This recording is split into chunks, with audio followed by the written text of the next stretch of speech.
পয়লা March শনিবার বিকেল 4টার সদর মহকুমা শাসক অফিসের নতুন ভবনের ভূমিপূজন অনুষ্ঠিত হবে। এই প্রসঙ্গে কথা বলতে গিয়ে পশ্চিম জেলার ডিএম ডক্টর বিশাল কুমার জানান, মুখ্যমন্ত্রী ডক্টর মানিক সাহা ভূমিপূজনে অংশ নেবেন। শিলান্যাস করবেন মুখ্যমন্ত্রী। প্রথম ধাপে 17 কোটি টাকা ব্যয় হবে।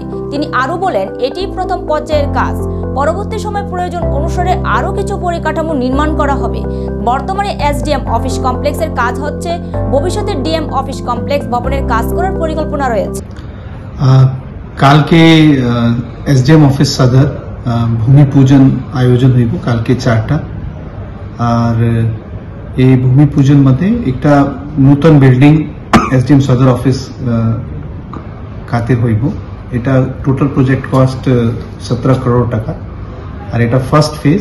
এটা পরে G+2 বিল্ডিং হইলা পরে আরও পরে কনস্ট্রাকশন হইব ডিপেন্ডিং অন দ্য রিকোয়ারমেন্ট। আর এখান থেকে মাননীয় মুখ্যমন্ত্রী professor doctor Manik Saha chief গেস্টে থাকবে।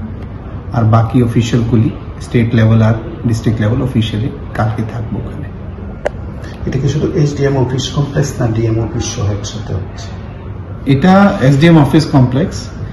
এসডিএম অফিসে এখন তো কাজ করতেছে। এটা নতুন বিল্ডিং হইলা পরে ফের যে প্রেজেন্ট এসডিএম অফিসে ভাঙলা পরে এটা কমপ্লিট ডিএম কমপ্লেক্স ক্রিয়েট হইব।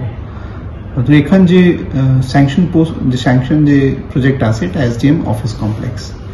আর এটা পরে যে জায়গা খালি হইব আফটার শিফটিং, এখান থেকে ট্রেজারি অথবা ডিএম অফিস কমপ্লেক্স আর বাকিগুলির অফিসও এখান থেকে এটা কনস্ট্রাকশন